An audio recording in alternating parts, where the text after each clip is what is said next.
Yeah, at the Love Shack in Ocean Springs. It's as big as a whale. Yeah, it's about to set sail. So, as of right now, I'm planning on seeing the Sonic movie tomorrow because I'm not going to be able to see it. If I don't see it tomorrow, I won't see it until like early next week.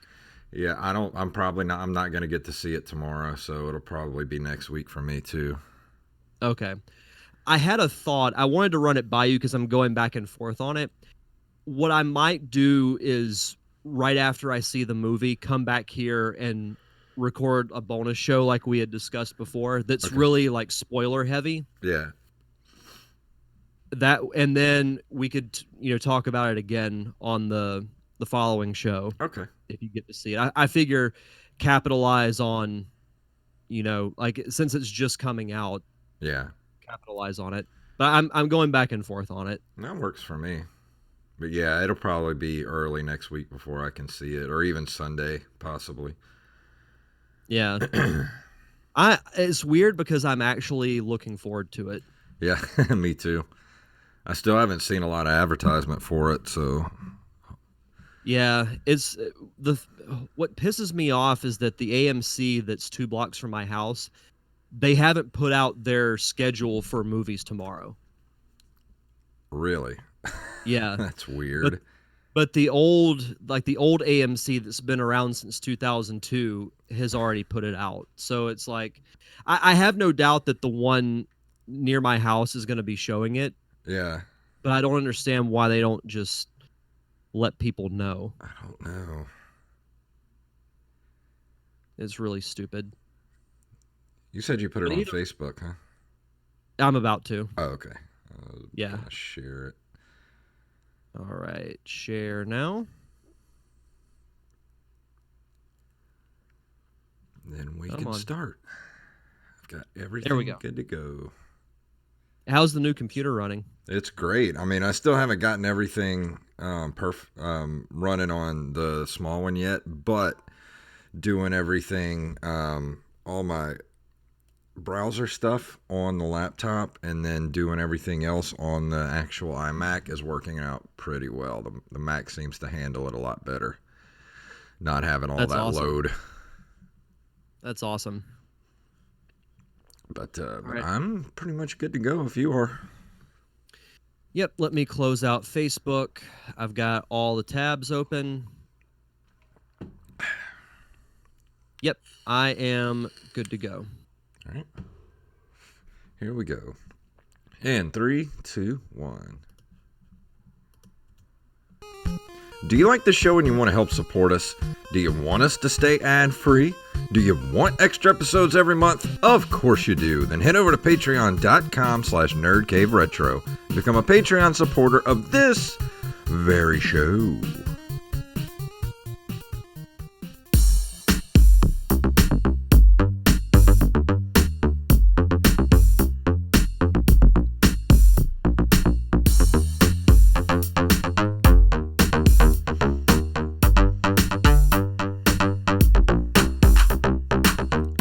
Greetings, programs, and welcome back to another edition of the Nerd Cave Retro Show. And my name is Jason Robbins.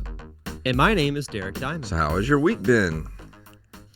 So it's been pretty busy, actually, mostly with work because we have a baseball tournament that we're doing Friday, Saturday, and Sunday. So prepping for that has been pretty busy. I think I've worked late every single day this week so far. Hmm. Probably be doing it again tomorrow. Definitely doing it Friday, and then having to work Saturday and Sunday has been it's been pretty busy. But I've also been doing a lot of stuff for my show as well. I did 2 podcasts on Monday, then did a live show last night, Hmm. and now I'm here. So How are you recovering from the 15K? pretty good actually. I've kind of tweaked my workout routine a bit where I'm decreasing the running a bit just because it's a good way to build cardio. And Yeah. if you want to burn a lot of calories, it's a great way to do it, but it hurts to run. And even like, I will say this, running at 33 years old is much different than running at 23 years old. Yeah. It takes me a bit longer to recover from it, but Wait till still, you get to be in your 40s and your knees sound like Rice Krispies whenever you get up and down. I mean, in a couple of years, I'll be at the halfway point. So, Yeah. and then before you know it, I'll be there. But no, other than that, just kind of been doing the same old thing, and that and getting ready for Pensacon, which I know we'll talk about a little bit later on. Yes. I'm so excited for Pensacon. I cannot wait for Pensacon this year. What about you? Not a whole lot. Just doing comedy shows, doing the open mics here on the coast, and that's really about it. Just concentrating on the comedy, and that's about it. Nice. No, I mean, I imagine that it's fun. I mean, going to those shows is a lot of fun. I imagine it's probably even more fun being a performer. It's cool just because I've made so many good comedian friends, and that's the best part about it is going and hanging out with everybody. And before I forget, May 23rd, I have a show coming up on May 23rd, which is actually very close to my birthday, which is May 28th. I'll be opening for Brent Terhune at the Wayward Kraken, and you can get to that through, I think I posted it on the actual Nerd Cave Retro Facebook page and my personal page. Tickets are $15, and the Eventbrite page is up as we speak. So if you just go to the Nerd Cave Retro Facebook page, you'll see that post, and just go to that page and get your tickets for May 23rd. It's a Saturday. That's fantastic. And help me celebrate my birthday. Yeah, I'm checking right now. I'm pretty sure I won't have work that night. Fantastic. You should come over. I do not, so I will make plans to be there. Awesome. That's great. I love the Wayward Kraken. Yeah, it's a great such a cool bar. place. If you don't know the Wayward Kraken, that's where we had our live show. About 2 months ago? We did our live show there. It's a great bar, and if you haven't been there, it's on Howard Avenue in the middle of downtown Biloxi. It's a nerd bar. If you enjoy anything of the pop culture or nerdy variety, you owe it to yourself to go have a burger there, which incidentally, they have some of the best burgers on the entire Gulf Coast. That burger you had last time we went did look really good. It's called the Highlander. It's like a half pound of beef, and it's got steak on it and cheese and honey mustard, and it's so good. There can be only one. There can be only one. And on that note, what were you saying? Go ahead. Oh, you go ahead. No, I was gonna say I had so last night I had wrapped up doing my live show, and I was really wanting a burger. And there's a Five Guys a couple of blocks from me, and this was a bit before 9:30 because my live show was only half an hour. I got there right before 9:30. Now keep in mind they closed at 10. Mm-hmm. They had already locked their door. Really? Yeah. And then their open sign is still on. Really? And I'm like, really, guys? I like Five Guys, but man, it is so expensive. Yeah, I was just really craving like that specific burger. Yeah. And I was denied. So denied. I went to Whataburger instead, which is still good. Dude, as soon as you said Whataburger, I was like, what? I was thinking like, man, Whataburger is a good substitute if you can't get a Five Guys. I'm like, and then you said Whataburger. I was like, oh, you went right where my brain went. Yep. I can't wait till Whataburger comes out with the A1 steak burger again. The last time they had that, I had like 3 in one day. They're so good. Something we should do, I say we should do it Friday night. We got to go to McGuire's when you're in town. Of course we're going back to McGuire's. That's a must every time I go to Pensacola. Yeah. We got to make that happen. I'm sure Angelina wouldn't mind going back to McGuire's too. What do you say? Yeah, she's shaking her head, yeah. Good. We'll make plans to do it during that weekend. Awesome. Well, let's go ahead and move into the news, shall we? Let's do it.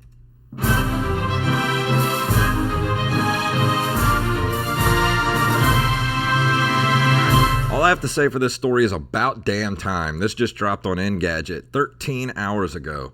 Nintendo is adding more SNES and NES games to Switch Online. Let me see here. Wow. Wow.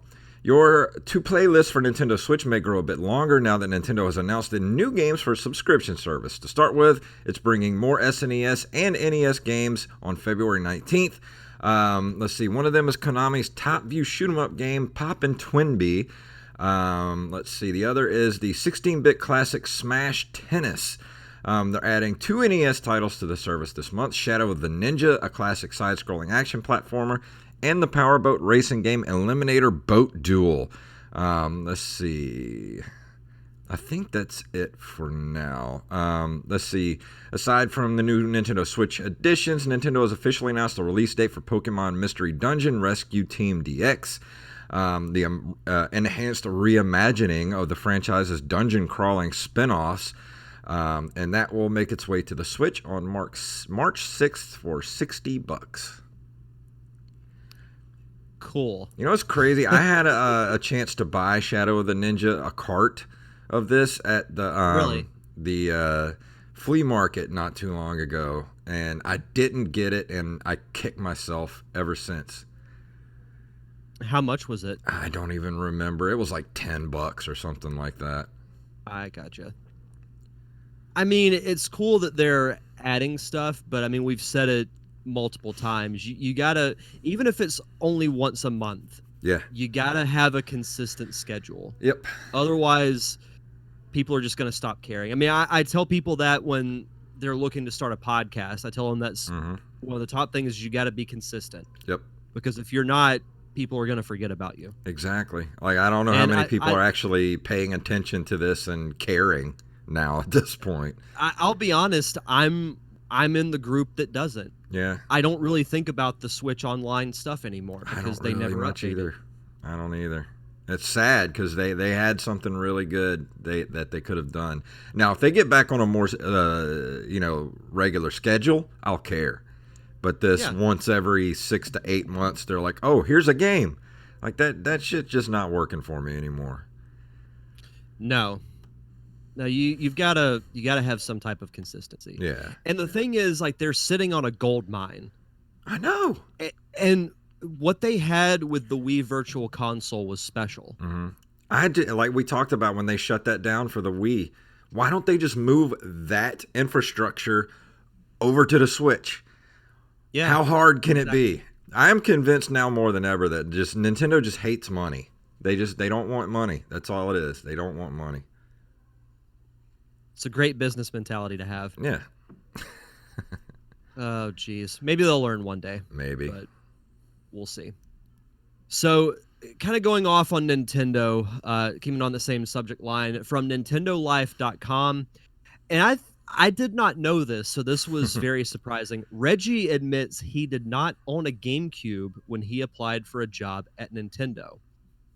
We know the former Nintendo of America president, Reggie Fils-Aimé, was a big fan of Super Mario, Legend of Zelda, and the Metroid series long before he took on the role, but he wasn't exactly the ultimate collector. Despite revealing he had over 80 games for the SNES not long ago, it turns out he didn't own a GameCube when he applied for a role at the company.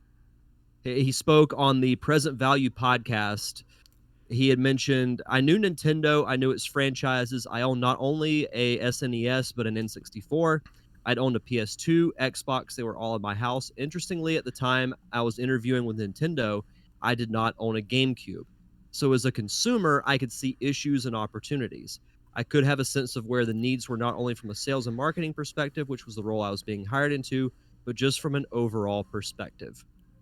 So what do you think of this? What do you think of the former president of Nintendo of America admitting, I did not own a GameCube? Well, honestly, it kind of makes sense because I don't think a lot of people did at the time, since they only sold like 11 million units. But at the same time, if you're going to have somebody coming into the company like that is a fan of the franchises in the company, and he's the one saying, look, I don't own your current hardware, that says something. And bringing somebody in that says, look, I want to own your hardware and here's what we need to do. I think that was the smartest decision Nintendo of America made. Well, and it's good business practice in general to bring in somebody who has an outside perspective Yeah. because speaking from someone who works within an organization, sometimes you can get lost in your own little bubble.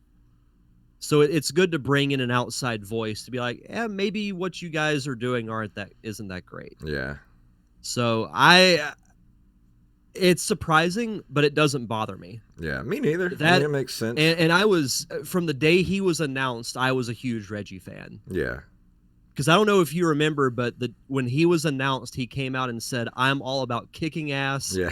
and taking names, and we're about making games." Exactly. And I said, "This is my guy." Yeah, this is the guy that made Reggie, you like say, I am a proud Nintendo fan instead of being like feeling like Nintendo is for kids, you know?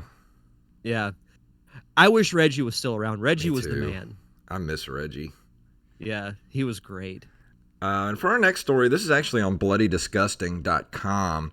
90s survival horror inspired Heaven Dust hits Steam and Nintendo Switch February 27th. If you're in the mood for more throwback survival horror, then Indie Nova and Developer One Gruel Studio have a treat for you in the form of Heaven Dust. The game will launch on the Nintendo eShop and Steam on February 27th, with a PS4 version currently being developed. It is a love letter to classic 90s survival horror games and all gamers who really love video games. The story for Heaven Dust is you waking up in a mansion that was a front for a secret research center but is now crawling with zombies and deadly traps. You'll have to escape by overcoming your fears, collecting items, solving innovative puzzles, and revealing the cruel truth. I am very, very interested in picking this up at the end of the month. Same. I watched the trailer right before we started recording, and I love the look of it. Yeah. And it looks like a really fun game. Yeah, this is, So like I said, this is on really... bloodydisgusting.com, and in the actual article, they have a link to the trailer on YouTube. So if you're interested, actually, you can look at, if you have a Steam account, you can look at the trailer on Steam as well. Mm-hmm. No, I think it looks really good. It's got a very interesting style. Yeah. As far as graphics goes, but I think that's really what stood out to me about the trailer. But I'm really excited to try this out. Yeah, I think I'm gonna pick this up as soon as it comes out. Let's see. Well, oh boy, here comes the rant. so this next story is kind of a twofer. So with the Sonic movie coming out, you probably figured that the show would have some type of Sonic news attached to it, in addition to my review for this evening. So our first story comes to us from NintendoWire.com. Sonic returning to SXSW 2020 with a special announcement or two. For the past few years, Sonic the Hedgehog has become a regular at Austin, Texas's XSSW Festival. Say that 5 times fast. Yeah, well, usually the hipsters call it South by Southwest. They just call it South by. Southwest. Clearly, I'm not a hipster or hip. With big announcements like Sonic Forces' title and Team Sonic Racing's animated shorts being made at the Gotta Go Fast panels. This year is no exception, as Sega has officially posted the panel listing for 2020. Their panel will be happening on March 20th between 3 and 4 p.m. Central Standard Time. And the description says, Sonic the Hedgehog is back at, South by Southwest. Joins special guests from Sega and Sonic Team as they talk about the latest for the Blue Blur and his next steps for 2020 and beyond. There's almost always a special announcement or two to be had, so be sure to stay tuned. I have little to no doubt that the next Sonic game is going to be announced. Oh, yeah, absolutely. And I hope it's a sequel to Sonic Mania. I don't know. I don't know what's going to happen. I mean, I know they've done 2D and 3D, pairs at some point. Like, they released Sonic Forces a couple of years ago. But Sonic Mania really blew me away as far as how good it was and the fact that it felt like classic Sonic. So I think if I were running Sega, that's the direction I would go in, is either a sequel to Sonic Mania or a new 2D game. Do you think they're going to announce some sort of like maybe an animated series or something like that? Because they're supposed to be. Sega said they're going to be doing Sonic news every single month for the rest of this year. Yeah, which I think is all leading up to next year, which is the 30th anniversary of Sonic. Yeah. I mean, I'm glad that Sonic's back in the news because that character has been practically irrelevant for a long time. Yeah. And at one time, Sonic was, and we've talked about it before, at one time, Sonic was up there with Mario as far as discussion of great video game characters. So I think with this, with the movie coming out, Mm-hmm. Who knows what's going to happen. So you want to But go ahead and segue into where it says rant time? Okay, so I'm usually the pacifist of the podcast, and it takes a lot to really just, to put it bluntly, piss me off when I read stuff online. So I found this poll, and there's a lot of Sonic stuff in the news with the movie coming out this week, which is to be expected. So I can't remember who retweeted this, but someone retweeted this article from Polygon ranking the best 12 Sonic games of all time. So I was like, okay, I like lists, so I'll check it out. So did you get a chance to look at it? No, this is my first time getting to look at it. All right, so I'm not going to go through all of them, but I'll just say Sonic Spinball is number 12. Okay. Number 12. That means there are 11 Sonic games that are better, in their opinion, than Sonic Spinball. I don't know. Sonic Spinball is pretty good. Oh, I would put it much higher. Yeah, to be honest. especially maybe before a couple of these. Yeah. All right, so Sonic Heroes was 10. I'll be honest, that game didn't really resonate with me. Sonic Generations 9 should be higher. I really enjoyed that game because it brought back the 2D style, but it was kind of in 2.5D, and the story was great with, bringing back the old worlds like Green Hill, Chemical Plant, and, games from the Dreamcast era. Sonic Adventure was 8. Sonic Adventure 2 was 7. Sonic Chronicles: The Dark Brotherhood, which was a very mediocre RPG game. Now, I want everyone to think about that. I didn't know BioWare made that game. Dark Yes, Brotherhood? they did. So it's not a bad game, but RPG is not the genre for Sonic. No. I want everyone to think about that. Sonic and turn-based RPG. Yeah, that doesn't make much sense. Yeah. The original Sonic is at 5. Sonic CD is at 4. Sonic the Hedgehog 2 is 3rd. 2nd is Sonic the Hedgehog 3, and number 1 is Sonic Mania.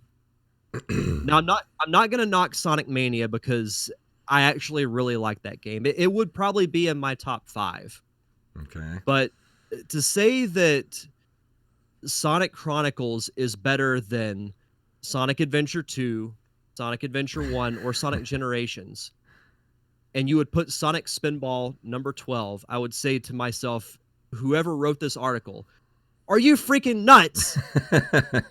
What was the sample size, did it say, of people that helped to procure this list? Or do you think it was just whoever wrote this? It was written by one guy. I think it was just one guy's opinion. It's a horrible opinion. It's a really this list bothers me because how can you? I'd be curious to know how old this guy is. Would be my thing, because I wonder if he didn't really grow up with the Sonic games like I did. It's possible.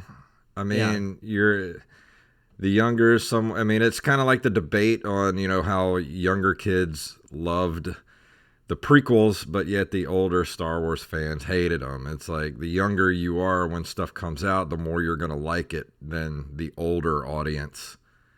Yeah. It initially angered me when I read this list because, for one, I wouldn't even put Sonic Chronicles in my top 10.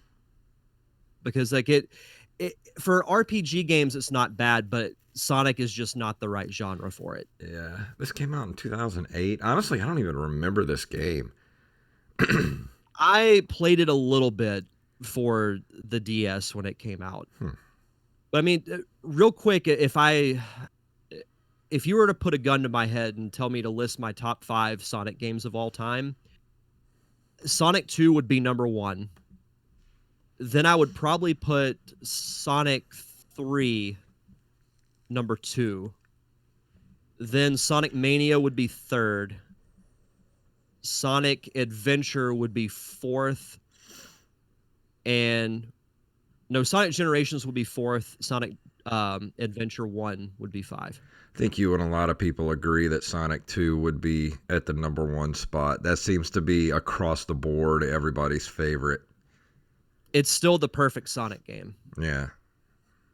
It has all the beats that you want in a game, specifically a Sonic game. Yeah. But yeah, it's not a huge rant, but I mean, it just this list angered me so much when I read it. I even retweeted it and I said, "Go home, Polygon, you're drunk." Yeah, I don't think we'll ever have a rant like we did the night of Fester's Quest. No, That was no, epic. I don't think so. I also don't think I've ever laughed that hard or since, because I love a good rant, and I almost had to mute my mic because of just like the sheer uncontrollableness of that whole thing. Well, I was on the verge of dying too when I had to do that, so that factored in. Oh, that's right. Yeah, I was like in the process of getting sick. Because I remember, I think it was either that night after we did the show or the next day when you texted me and said how bad you felt. Yeah, I was like, I have a fever of like 104. Should we put the show out?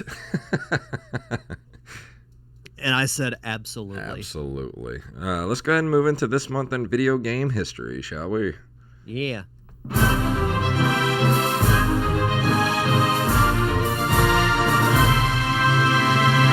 In February of 1981, Konami releases Scramble, the first side-scrolling shooter with forced scrolling and multiple distinct levels.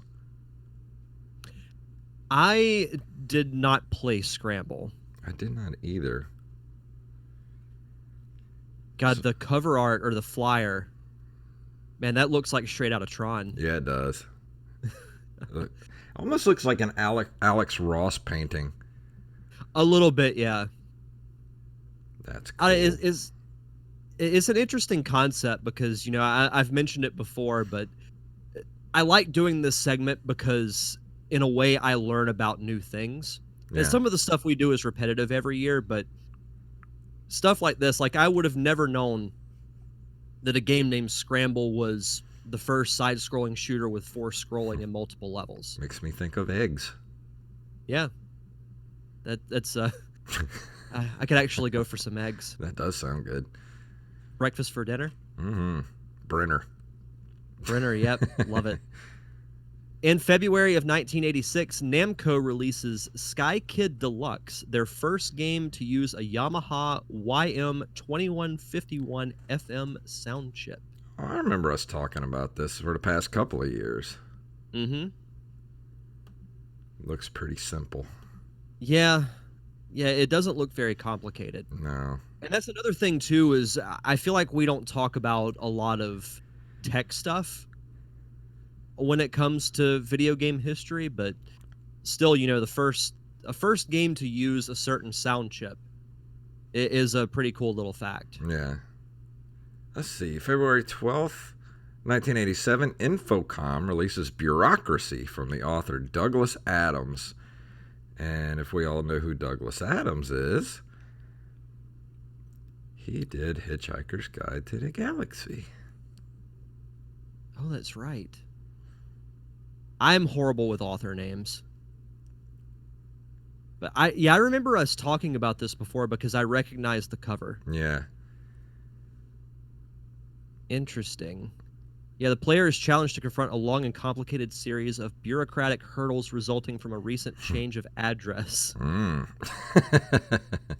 Oh, you have to you have to control your blood pressure. Once blood pressure level is reached, the player suffers an aneurysm and the game ends. Oh, jeez. That sounds awesome. I feel like they should. You telling me that? I feel like they should change the name of this game to Adulting. Yeah, exactly. Let's see. February 10th of 1988, Enix releases Dragon Quest III, which I assume is the sequel to Dragon Quest 1 and 2. You don't say. I would think so. Wow. Wow. I never played Dragon Quest 3. I still have the first one. And it's in North America, it's Yeah. called Dragon Warrior. And I've seen this at Price Busters a couple of times when I've went. I actually haven't been to Price Busters in a while, but almost every time I go, they have this display case of where they keep like their higher end retro games, Yeah. and this is usually in it. I see. But like you said, I've never played it. February 28th, 1995, Star Wars Dark Forces is released for Microsoft Windows and MS-DOS. Dark Forces was so good. I really hope they do a remaster of this. I think they're talking about doing a remaster of these old LucasArts games from the 90s. Kyle Katarn. I would love to play these because I've mentioned it before, but I remember going through a period where I would watch my uncle play Dark Forces, TIE Fighter, and other cool computer games, but never actually played them myself. So Yeah. One the cool day thing I will. about it is it really was the first like Star Wars property that really let you kind of get down like surface level of Star Wars. There's no Jedi, there's no stuff like that. It's just like you're Kyle Katarn, who eventually becomes a Jedi, but like it's just you're down on the streets of the Star Wars universe. It's really cool. Yeah. Mixmaster in the chat says Dragon Quest is my favorite RPG series ever. Nice. What's going on, Mixmaster? What's up, man? Let's see. February 27th of 1996, Pokemon Red and Green are released in Japan for the Game Boy, which started a craze that is still going on today. Mm-hmm. A lot of people still don't know this, but when Pokemon was originally released in Japan, they were released as Red and Green. And when they were brought over to the States, they changed green to blue. Now, when they remastered them for the Game Boy Advance, they brought back the green because they released it as Pokemon Fire Red and Leaf Green. Why they did that, I'm not entirely sure. Who knows? But I remember I was, so that was 96, so I would have been, well, actually, I think it came out in 97 in the States. No, 98 in the States. So I would have been 12 years old at the time. And this was a game that everyone had that was my age. Like that was the thing to talk about at school was Pokemon. I was a little bit too old when all that got started. Pokemon's so good. Yeah. I've kind of lost touch with it now, but those original games and even Gold and Silver after that were really, really fun. Yeah. I've never played a Pokemon game ever. Any iteration. I'd be interested to get your thoughts on it as someone who has never played a Pokemon game. I don't know. It seems like it's way too like turn-based RPG-ish for me. I'm not a fan of the turn-based RPG stuff. Yeah. No, I totally get that. Let's see. February 28th of 1999, Star Wars X-Wing Alliance is released for Microsoft Windows. I don't think I ever had this game. No, I did not have this one. The cover art looks familiar, but I don't recall ever seeing any gameplay of it. Yeah, it looks great. Like some of the screenshots. I would love to see if Steam has this. Oh, absolutely. Eventually, I want to get to all these games. Oh yeah, I love the X-Wing and TIE Fighter, or the games for Windows back then. But I didn't have this one. Mm-hmm. But they were really good games.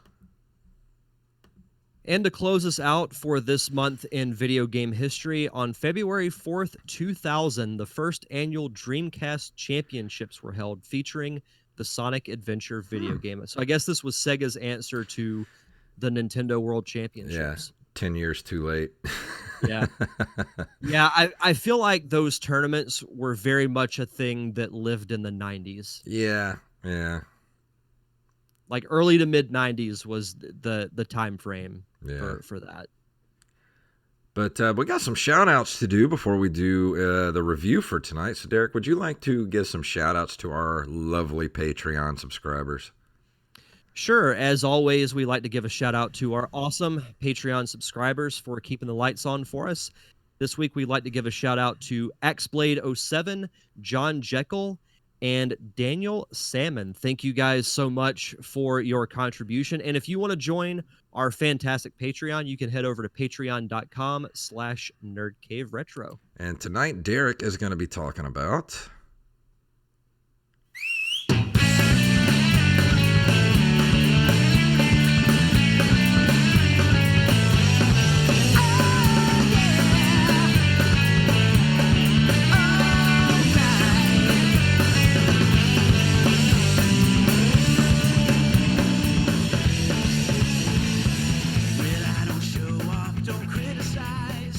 Such good music. Very jaunty. Yeah. And that's something that's cool about the Sonic Adventure games is they created vocal tracks as theme songs for all the characters. Yeah, I didn't expect that when I captured the music. I was sitting there, I was like, oh, this is cool. And then the guy starts singing. I was like, whoa, I don't remember this. Yeah, all the vocal tracks. I remember having separate CDs with the music from the game itself, and then a separate CD was released with all the vocal tracks on it. And I think I might still have those at my parents' house. I'm not sure. But this week, so with the Sonic movie coming out, I had to review a Sonic game. So I've been saving this one in the bag for this specific week. This week, I will be reviewing Sonic Adventure 2, which is a 2001 platform video game developed by Sonic Team USA and published by Sega. The sequel to Sonic Adventure, it was the final Sonic the Hedgehog game for the Dreamcast after Sega discontinued the console. And the crazy thing is, it came out for the GameCube very soon after the Dreamcast version. Let's see, it was released June 23rd, 2001 for the Dreamcast, and just 6 months later, it was released in Japan for the GameCube. And then it was remarketed as Sonic Adventure 2 Battle for the States, and then it came out in February of 2002. It's crazy how fast that turnaround was once they knew that the Sega consoles were dead. They were just like, well, put it all on Nintendo. Yeah. I guess Nintendo was pretty aggressive at that point too. I'd love to go back and I wish the gaming historian would do a video about that time when Sega finally threw in the towel as far as consoles and how aggressive Nintendo may have been behind the scenes to be like, hey, just put all that stuff on Nintendo. Well, and I remember it being kind of a surreal thing playing a Sonic game on a Nintendo console. Well, yeah, imagine playing like Mario on, a Mario game on like an Xbox. Like, I can't imagine that happening. It's sacrilege. Yeah, especially with like the rivalry that they had in the 90s. I mean, it was you were either a Sega person or a Nintendo person. And then all of a sudden it's like, okay, everything Sega is on Nintendo now. How well do you think, like, say Nintendo threw in the towel? I know we're getting a little bit off topic here, but I gotta ask this question. I think if Nintendo ever threw in the towel and stopped making consoles and just made games, Zelda would kill in sales. Oh my God! Can you, like, people talk about how what was the Elder Scrolls game Skyrim? Skyrim. That game has sold like, tens of millions of copies of that game, and it's been re-released like 3 or 4 times. Can you imagine if they released Breath of the Wild like on PS4, how many of those PS4 people would buy a copy of that? You know, Oh, like absolutely. Xbox people. They, I mean, I have no doubt that they would sell like, it would sell like 30, 40, 50 million copies over like a 10-year period, especially if Nintendo kept putting out expansion packs for it and stuff like that. Oh, absolutely. And Mixmaster says Skyrim was incredible. Yeah, that was a fantastic I game. did love Skyrim, but I honestly, I think I got like probably 75 hours into it, and just I just got so to the point where I played it so much and I never finished it. I just like, I can't play this anymore, and I ended up selling it to a buddy of mine. Yeah. Yeah, I haven't played that game in so long. But getting back to Sonic, so I remember this game coming out and obviously following it because this was the days when I was checking IGN every single day when I would get home from school to figure out the latest gaming news. And being a fan of Sonic Adventure, seeing that the sequel was announced, obviously I was really excited about it. And I remember there being changes from Sonic Adventure 1 because I'm in the minority where I actually like the hub worlds where you actually go to your action stages and everything. Well, Sonic Adventure 2 completely erases that. You go straight from action stage, so on and so forth. Now, there are cutscenes that explain the story, and there are two different stories you go through. You have Team Hero and you have Team Dark. Team Hero, you play as the combination of Sonic, Tails, and Knuckles. And all three characters have different play styles. So Sonic is pretty self-explanatory. You just run through the level as fast as you can. Yeah. Tails is actually in his playing the tornado, which transforms into a walker. So you go through and you have to, blast through obstacles with your blaster, and that's how you defeat enemies, so on and so forth. It can also glide Hmm. as well. So you'll have to glide over, you know, long passageways and bottomless pits and all that type of So fun these kind stuff. of like open world type games. I've Um, never played these. Sonic Adventure 1 is kind of, but Sonic Adventure 2 is not because you don't get a hub world. Hmm. You just go from, you have opening cutscene. Like I'll use Team Hero for an example. At the beginning of the story, Sonic has been captured by the military. Well, he breaks out of the helicopter he's in and falls to the city, which is modeled after San Francisco. And you're surfing through the streets, Hmm. and that's your first world. It's called City Escape. Then after that, you have a cutscene that leads into a boss battle. After the boss battle, you go through. I think you go through Knuckles' story. I can't quite remember. But then with Knuckles' style is very similar to Sonic Adventure 1, where you're searching for pieces of the Master Emerald. So it's like treasure hunting Yeah. in a way. And likewise with Team Dark, you have the introduction of Shadow the Hedgehog, which is still one of the coolest characters in the universe. He's essentially a dark version of Sonic, but you learn a lot about his backstory through this game because his backstory is really the centerpiece of Sonic Adventure 2. The two teams kind of mirror each other, so with Shadow, you just speed through worlds as fast as you can. The cool thing is, I believe this is for the first time ever, you actually play as Robotnik. Really? Mm-hmm. He has his own walker I that didn't you know that. use.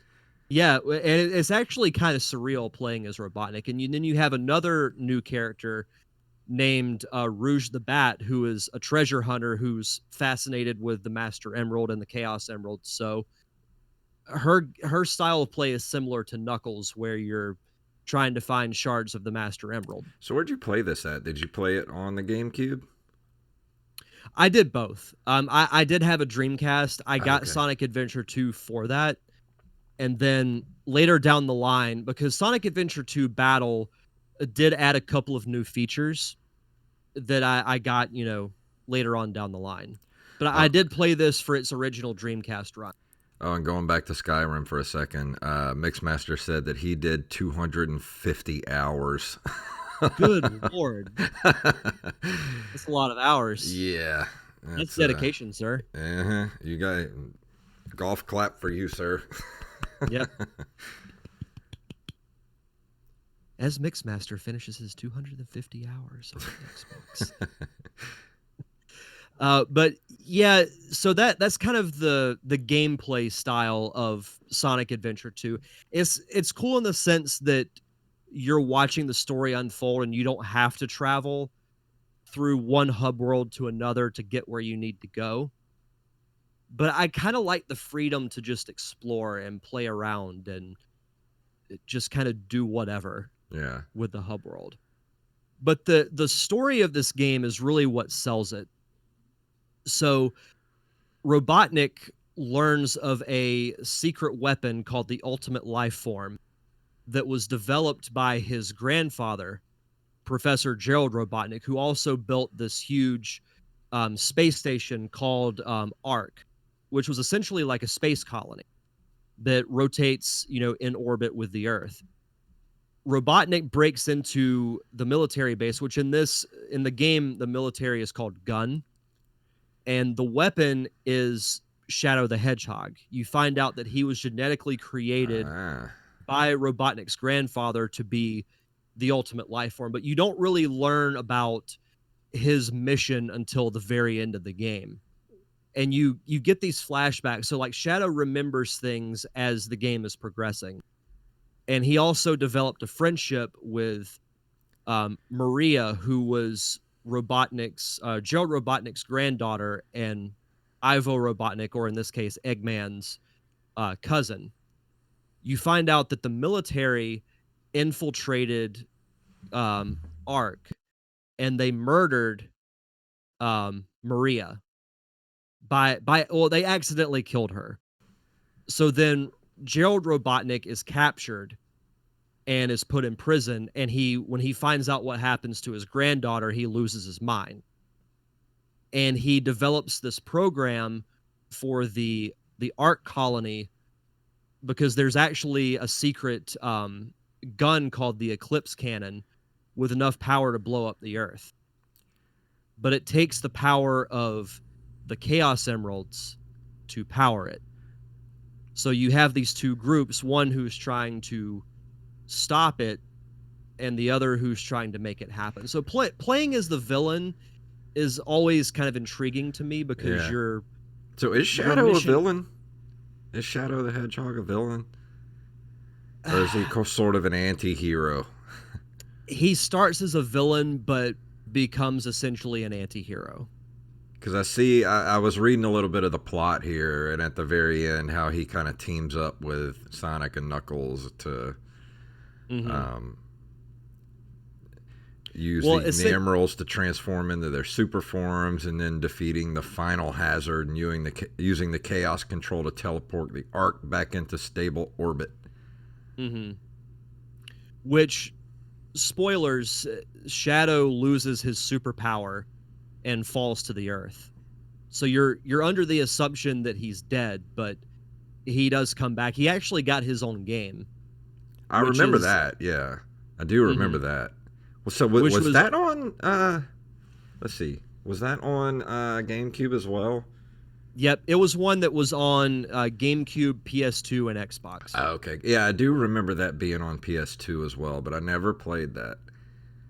Yeah, it was still a fun game. It was a little different because you actually use physical weapons. Like Yeah, on the cover, it has Shadow with a gun, I remember that. and sure enough, you get like a handgun that you can use, which is nuts. That's like, But let's see if you like Wario coming out with like a pistol. What the hell are you doing, Nintendo? I would actually geek out if Wario came out with a pistol and Waluigi comes out with a Tommy gun. That would be awesome, actually. I would love that. Somebody should draw that I and make could. it happen. Like, no, go. No, you should.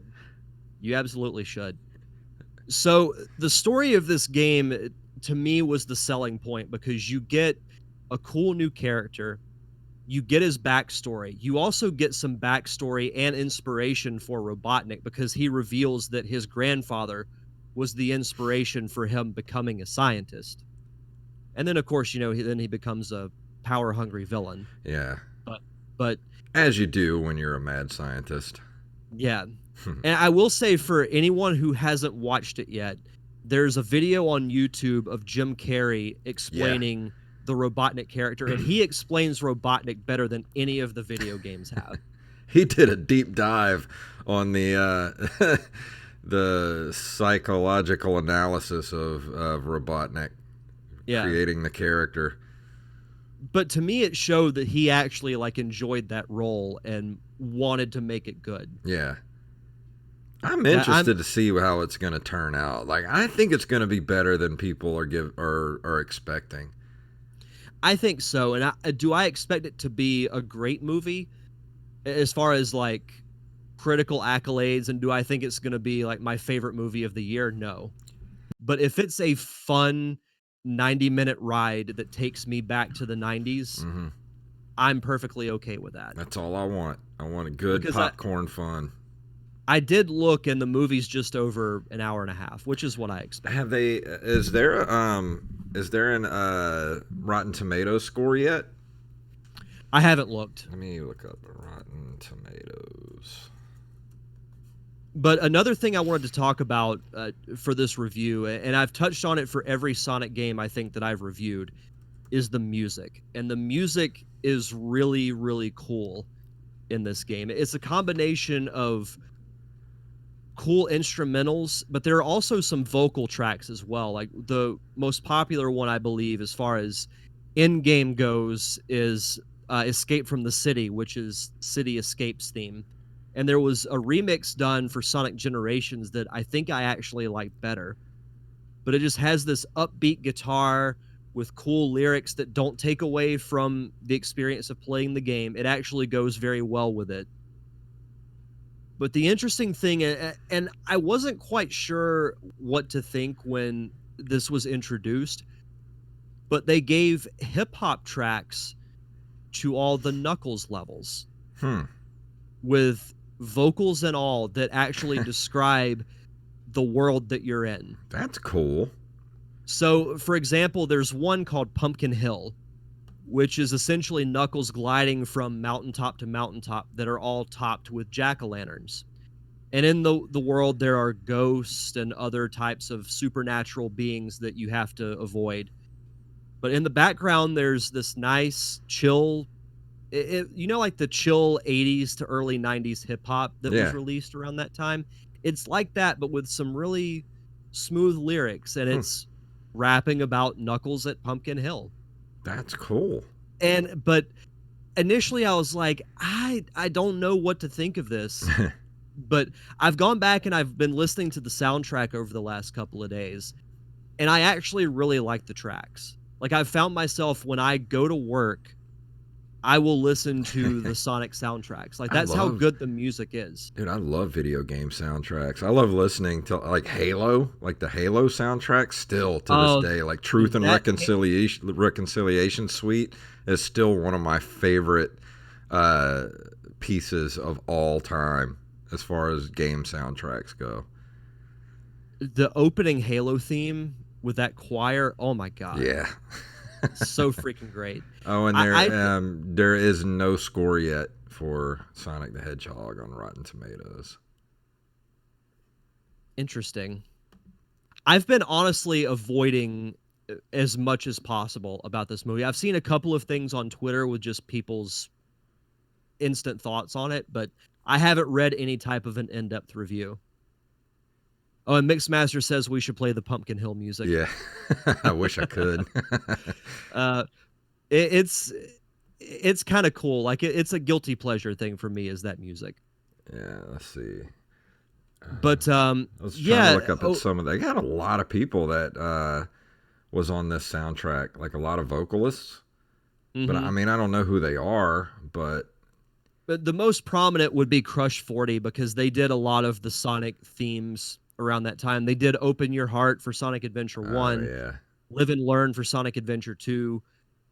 They normally do the main theme for most of the modern Sonic games. which I really dig their stuff. I have their one of their albums on Spotify that has all their Sonic themes with a few original tracks as well, which they're pretty good. It's this game is available on the PlayStation Network. It was released on October 2nd, 2012, Mm-hmm. and worldwide on the Xbox Live Arcade in 2012, and on Windows and Steam. So this is available pretty much everywhere. Mm-hmm. Yeah, luckily I still have my original GameCube copy, Yeah. but I'm really in the mood to start collecting for my GameCube. Like that's I've got the itch for the GameCube now. you should. There's a couple of other GameCube games that I want to review within the next month or so. Yeah. But it's a good time to collect GameCube. Exactly. Yeah, now is the time. And because the N64 games are already starting to go up. I can see it Yep. now. Yep. But to talk a little bit about the development of this game, I had mentioned it earlier, but for the game's levels and environments, the developers were inspired by San Francisco, which is where their headquarters were located, and other American locations like Yosemite National Park and the San Francisco Bay Area. And you can really tell, like when you play City Escape, you feel like you're in San Francisco with the steep hills Yeah. and just the overall architecture and everything.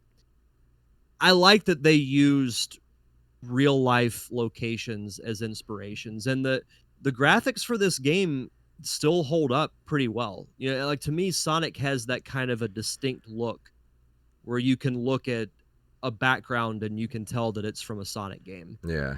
And this is no exception. But I really enjoyed going back and playing through this game. You know, it's I think it caters more to the traditional Sonic fans with being a bit more faster paced. It's still story driven, but the fact that you're instantly jumping from, one level to the next, and there are a lot of people who don't like the Tails and Robotnik gameplay or the Knuckles Rouge gameplay. Yeah. Do I prefer the Sonic portion of it? Yes, but I'd say that I like the Knuckles. I like the treasure hunting aspect more than I do the Walker aspect of it, Yeah. because the one drawback I would give these two games, because they didn't fix it that much from Sonic Adventure 1, the controls can still be a little clunky and the camera is pretty bad. Yeah. We And were it still wasn't trying really to figure out cameras around this yeah, time. and it still wasn't really fixed for the GameCube version either, which is Yeah. unfortunate. I wonder if they'll ever go back and they'll do a remaster of these games, Oh, I'm sure it's coming. Especially with especially Sonic Adventure 1. yes, I would bet money that these two games, especially a lot of stuff from this era, is going to get a remaster within the next year or two. I think remasters are the next wave that we're going to get until we're to the point where we're like, stop remaking shit. Yeah.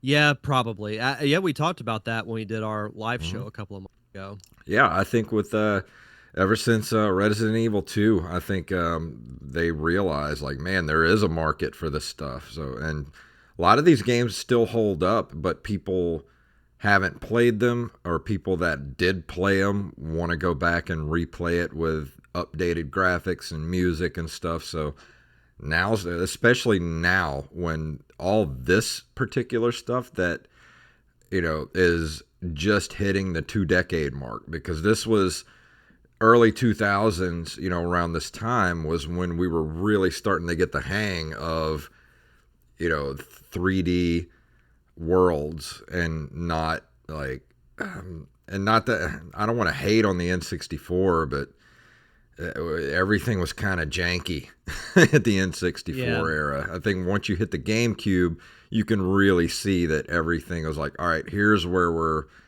gonna perfect everything from this point on. Mm-hmm. One other cool thing I wanted to throw in. So when you go through each stage, you collect these things called emblems, and you can go back and do different objectives for each mission. And as a cool little Easter egg, if you collect all 180 emblems, you get to go through a 3D version of the Green Hill Zone, Oh, that's cool. which is the first level from the original Sonic. Oh, that's So awesome. yeah, so that was a cool thing to obtain, and eventually, and it took me a long time, but I did. And Huh. I remember hearing like the remixed music of Green Hill was just really satisfying. Speaking of that, have you heard of there's a program lately that people are using where you take the ROM from like an original like 8-bit game like Castlevania or something like that and you put it in this program and it plays the game but turns it 3D. Have you I have seen not heard this? about that. I meant to try to find like an article or something. I've only seen like a couple little clips here and there, like on Twitter and stuff, where it kind of takes the game and gives it kind of like a weird, almost like off, like weird 3D point of view, where it's still a side scroller, but you're kind of looking at it from a 3/4 angle or whatever, and everything like becomes 3D, and it's crazy looking. That's nuts. And a I have lot to of look people have that been up. doing it like in VR is where they're doing it Mhm. because it's like a C++ program or something like that, and you put these old ROMs in there and it turns them into 3D, and it's crazy looking. Like I saw a little clip of Castlevania, and they were going through the Castlevania, the first level of the castle, and it was like 3D blocks, and it was still the same graphics, but it was 3D, and I was like, that is freaking awesome. Yeah. That's insane. I'll have to look that up. Yeah, because I Man, would love to play that's those games like that in VR, but play them like oh sort of man. 3D. That'd be awesome. Oh man, that would be great. So if anybody So has a link to that, send me a link at nerdcaveretro@gmail.com. yeah. But as I start to wrap up my review here, Sonic Adventure 2 received generally favorable reviews. Critics appreciated the game's multiple playing styles, and according to Edge and reviewer Four Eyed Dragon of GamePro, the core game's three styles and bonus features such as Chow Gardens made the game engaging. Johnny Liu of Game Revolution praised its replay value of multiple playing styles and 180 different goals. And then IGN called it one of the best Sonic games. If this is the last Sonic game in these declining Dreamcast years, it's satisfying to know that the Dreamcast didn't go out with a bang, but with a Sonic boom. But Edge gave it 7 out of 10. Game Revolution gave it a B. Game Pro 4.5 stars. GameSpot 8.6 out of 10. And IGN gave it a 9.4 out of 10. Nice. I really enjoyed this game from top to bottom. Yeah, I think the graphics were much improved from Sonic Adventure 1. I think the music is absolutely on point. The story is really cool because you get to learn about a new character named Shadow and also a little bit of Robotnik's backstory because that had never really been revealed before in the games. You know, in the comic book universe was completely separate, but you had much more backstory. Like you got to learn more about Sonic's family and why they weren't around anymore. You got to find out how Robotnik rose to power. Yeah. And that's something that I always missed in the games is that character development Yeah. because I feel like you'd care about the characters more if that were in the gaming universe. Yeah. But I really enjoyed this game. I can't remember what I gave Sonic Adventure 1, I don't remember but either. I'm gonna give this game a solid 8.5. That's You good. know, the only thing to me that is a little jaunting is the bad camera, Yeah. which then makes the controls a little bit jarring. But I blame it more on the camera than I do the actual gameplay itself. But I think if you own a GameCube, absolutely get Sonic Adventure 2 Battle. And if you're a Dreamcast collector, it's one of the first two games that you need to get, the other being Sonic Adventure 1. But both for not translating as well to 3D as Mario did, I thought the Sonic Adventure games were really good. Yeah, So like I that said, I never played any of them, so I don't have anything to say about that. you should. I think you'd actually like. I think you'd probably like Sonic Adventure 2 more than 1, but they're both good games. Well, I'll keep an I'd eye highly out for recommend them. it, especially at the local retro game shop because they have a pretty good selection of Mhm. GameCube games. So I'll keep my eye out for it. Yeah, But absolutely. we're coming up to the end of the show. Anything else you want to throw in about Sonic Adventure 2? Um, not really. No, like I said, it's a good game, and kind of what we were talking about earlier. I'm excited, but also a little nervous about the Sonic movie because Hmm. yeah, I'm a fan, but I don't want the movie to suck because we need a Yeah. good video. Like I've said, all it takes is one, and then I think we'll get a succession of better video game adaptations. I think it'll be okay. I haven't Yeah, heard. No news is good news. So nothing bad's been leaked about it yet. So no yeah, news is good news. yeah. But we'll see what happens, and I haven't I haven't decided yet, but I may do a reaction podcast that I might record whenever I get home because I'm going to see the movie. Well, if you're watching live tomorrow night, if you're listening to the live show, then I'm going to see it tonight. I might do a reaction show and post that for everyone to hear. All right. If not, then obviously next week I will give my full thoughts on it. Yeah, I'll see it as soon as I can. I'm not going to be able to see it opening day, so it may be over the weekend before I get to see it. Yeah. But we have some announcements to make before we get out of here if you're going to be at Pensacon this year. So, Derek, you want to tell everybody where we're going to be at? Well, we're going to be everywhere. Yeah, we We're are. we're going to be like roaches infecting Pensacon. Yeah.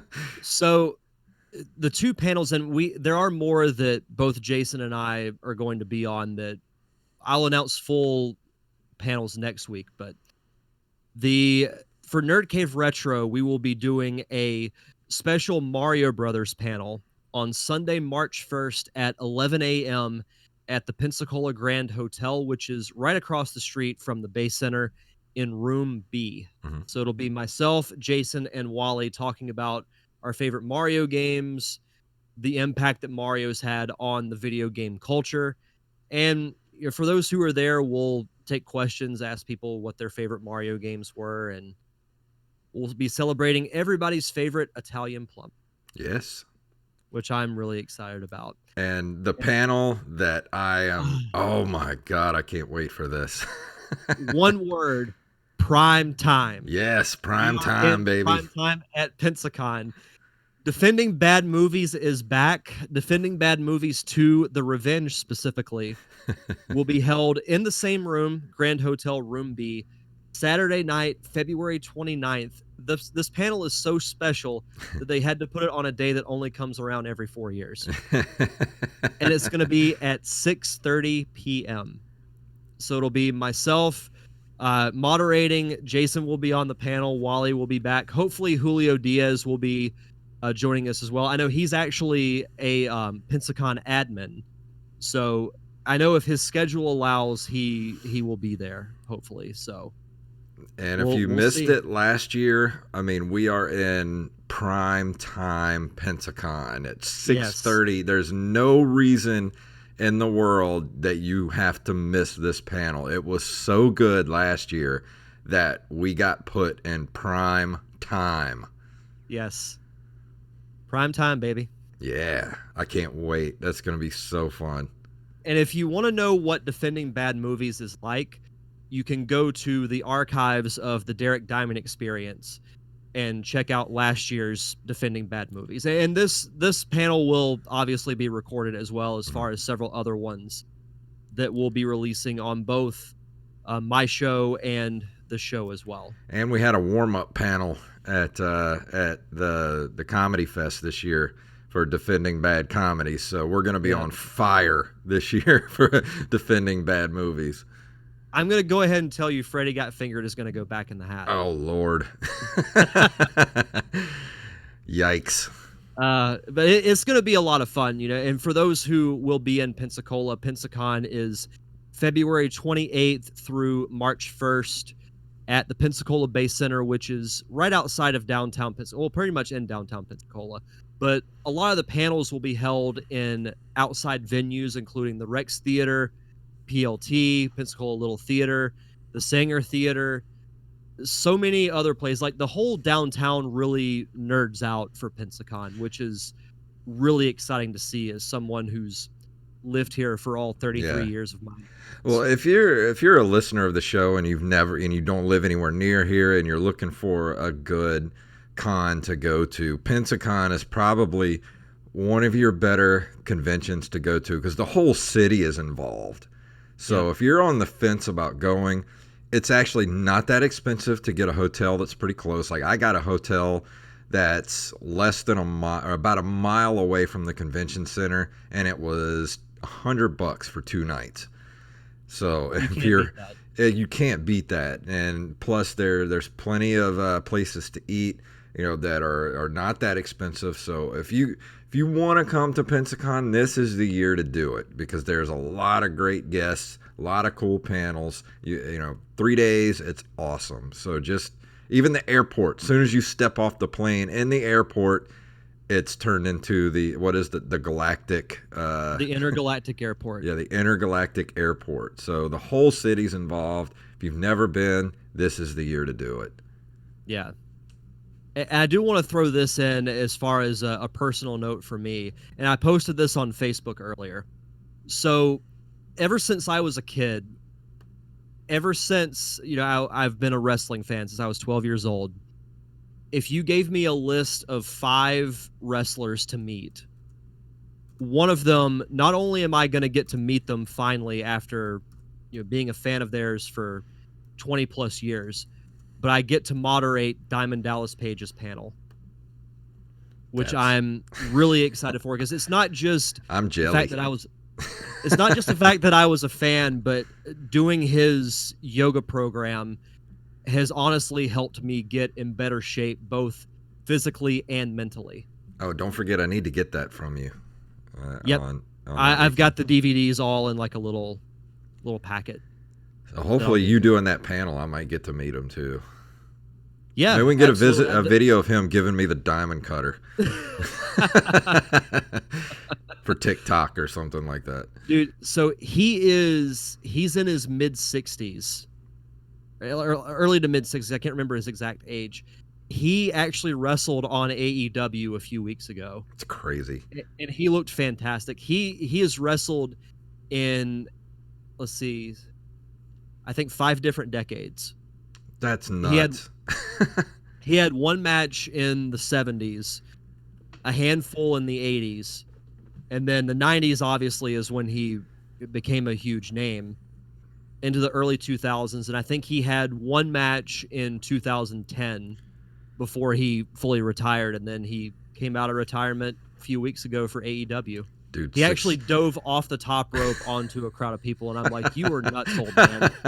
61 looks like he's like a year older than me. It's that DDP yoga and Yeah, it healthy is. eating. Mm-hmm. So that personally, and there are other panels that I'm doing that I'll post on Facebook and whatnot. But as far as moderating a celebrity panel, this is easily the one that I've been the most excited about. Like this is actually, and I don't want to toot my own horn too much, but this is honestly going to be like a dream come true for me. Oh yeah, I'm envious. I'm happy for you. It's going to be a lot of fun. Like this whole weekend, I think is going to be great, and it's And only in a couple of weeks. I think this week we probably should go ahead and post up the entire Pensacon panel schedule on the Nerd Cave Retro page, and Yeah. we'll talk about it next week on the show. Yeah, I'll write up a post and schedule it to go out All right. either later this week or early next week, and then next week we can do the full rundown because there's quite a few panels that you're going to be on that yeah. I'm moderating. So I'm on like 5 or 6 panels that weekend, so I'm going to Yeah. be busy. I'm excited for the Stephen King one. Me too. I don't know what to That we're doing. expect because Steve texted me. It was like, "You want to be on the Stephen?" He's like, "What do you know about Stephen King movies?" I was like, "Well, I've seen them all, and I know weird trivia about them. He's like, "Good, you're on the panel." I'm like, "Okay, sounds good to Oh, me." the great thing is Steve's going to be on the panel. Oh, that's awesome. So me and him will probably talk about the Dark Tower for like 4 hours. I'm going to be so tempted to just go right after him. Do it. But we'll see what happens. But let's go ahead and get out of here for tonight. Anything else you want to tell the people before we go? No, just as always, be sure to check out the Derek Diamond Experience podcast. You can find it on all podcasting platforms. In addition to YouTube, I upload my review segments and interview segments as separate videos. Those come out every Thursday, same day as the podcast. And you can follow me on all forms of social media at D Diamond Podcast. Awesome. And like huge thank you to John Jekyll for talking to us in the chat room tonight. Yep. And we will go ahead and play our music here if I can get it to play. There we go. If you would like to email us, you can email us at nerdcaveretro@gmail.com. We're at nerdcaveretro.com. We're on Instagram and Twitter at nerdcaveretro, and individually at jfunktastic and at Derek_Diamond. We're on Facebook at facebook.com/nerdcaveretro. Also, we're on Patreon at patreon.com/nerdcaveretro, and give us $1 a month and get us back up to that $50 level so we can give you guys those extra episodes every month that you love so much. And if you can't do that, can't throw us $1, leave us a review wherever fine podcasts are sold. So Derek, please tell them what it's all about. This is the way.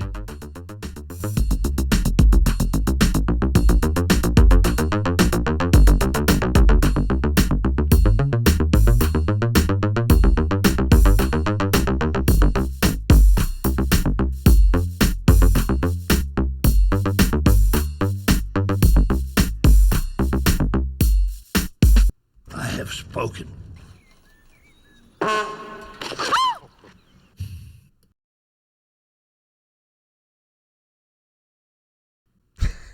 That's good stuff. That was awesome. Oh, that reminds me. I thought of a good soundbite you should grab Which to one? use as the clip from the original Tim Burton Batman when the Joker says, "Never rub another man's roof." Oh yeah, I should get that. Let's go ahead, and I'm going to stop the stream. And thank you for watching us tonight. We'll see you guys next week. Goodbye.